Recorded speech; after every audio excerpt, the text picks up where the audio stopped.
Hello, ഇത് 2 ദിവസം മുമ്പേ ഓൾ കേരള ഹോട്ടൽ അസോസിയേഷൻ്റെ ഒരു സമരമുണ്ടായിരുന്നു. അപ്പോഴാണ് പൊതിച്ചോറ് കെട്ടേണ്ട ആവശ്യം വന്നത്. അപ്പോൾ അടുപ്പ് കത്തിച്ച കനൽ ഇലയൊന്ന് വാട്ടിയെടുത്തു. ഇല വാട്ടണമെന്ന് എനിക്ക് ആദ്യമൊന്നും അറിയില്ലായിരുന്നു. അപ്പോൾ അതുകൊണ്ടാണ് അതുകൂടി പറയുന്നത്. ചുറ്റുമ്പോഴൊക്കെ മുറിഞ്ഞു പോകും. അങ്ങനെ ഇല അവിടെ വാട്ടി വെച്ചു. പിന്നെ ഇത് ഉണക്കച്ചെമ്മീൻ ഒന്ന് ചൂടാക്കിയെടുക്കുന്നതാണ്. ചമ്മന്തി കൊണ്ടുപോകുന്നവർക്ക് ചമ്മന്തി ഉണക്കച്ചെമ്മീൻ ചേർത്ത് ഇഷ്ടമല്ല. അതുകൊണ്ട് അത് സാധാരണ ചമ്മന്തി നമ്മൾ മിക്സിയിൽ നല്ല ശ്രദ്ധിച്ചരച്ചാൽ അമ്മിയിൽ അരക്കുന്നത് പോലെ തന്നെ കിട്ടും. അതാക്കി വെച്ചിട്ടുണ്ട്. പിന്നെ മമ്പയരും കുമ്പളവും ചേർത്ത് ഒരു എരിശ്ശേരി ആക്കിയിട്ടുണ്ട്. പരിപ്പും വെള്ളരിയും ചേർത്തൊരു കറിയും ആക്കിയിട്ടുണ്ട്. ഇത്രയുമേ ചേർക്കുന്നുള്ളൂ. ഒരുപാട് കറികളൊന്നും ആവശ്യമില്ല. ഒരുപാട് ചട്ടിച്ചോറ്, പൊതിച്ചോറ് എന്നൊക്കെ പറഞ്ഞിട്ടൊരു 15 തരം വിഭവങ്ങൾ, ഇതൊക്കെ എങ്ങനെയാണ് കഴിക്കാമെന്ന് എനിക്കറിയില്ല.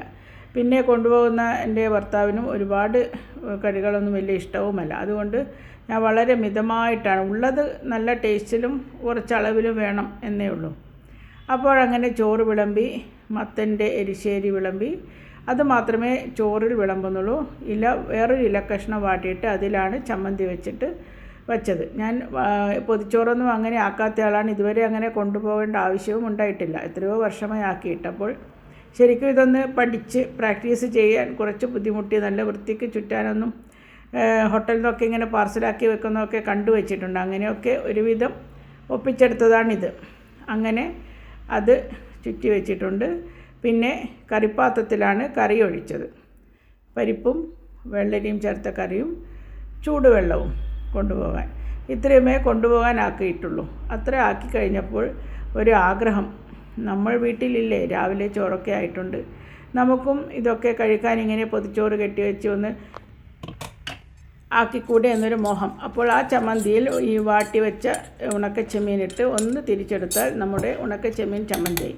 അത് നല്ല ടേസ്റ്റാണ്. എനിക്കും മകൾക്കുമൊക്കെ നല്ല ഇഷ്ടമാണ്. അങ്ങനെ അതും ഒന്ന് തിരിച്ച് മിക്സി ഒന്ന് വെറുതെ തിരിച്ച് അത് ആക്കി വെച്ചു. എങ്കിൽ പിന്നെ നമ്മുടെ ചോറും ഒന്ന് ഉച്ചയാകുമ്പോഴേക്ക് ചോറൊക്കെ ഒന്ന് കെട്ടിവെച്ച് ഇന്ന് കഴിക്കാം എന്ന് വെച്ചു.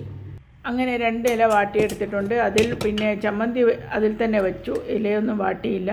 നമുക്ക് വീട്ടിൽ നിന്ന് കഴിക്കേണ്ടതല്ലേ, അപ്പോൾ അത് തന്നെ വെച്ചു. പിന്നെ കറികളൊന്നും ഇലയിൽ വെച്ചില്ല, കാരണം വീട്ടിൽ നിന്ന് അതൊക്കെ വിളമ്പി കഴിക്കാമല്ലോ. അങ്ങനെ അതും വെച്ചു. അതൊക്കെ നല്ല ഭംഗിയിലൊരു റബ്ബർ ബാൻഡൊക്കെ, അതിന് പേപ്പറൊന്നും വെച്ചില്ല. പേപ്പറിൻ്റെ ആവശ്യമില്ലല്ലോ, പുറത്തുനിന്ന് കഴിക്കുന്നില്ലല്ലോ. അങ്ങനെ അതൊക്കെ ആക്കി വെച്ച് ഉച്ചയ്ക്ക് കൃത്യം 1 മണിയാവാൻ കാത്തിരുന്നതിന് ശേഷം ഞങ്ങൾ 2 പേരും നമ്മുടെ പൊതിച്ചോറും കഴിച്ചു. അപ്പോൾ ഒരു പുതുമയാണ് എനിക്കിത് ആക്കിയത്. അതുകൊണ്ടാണ് ഷൂട്ട് ചെയ്തത്. Thanks for watching.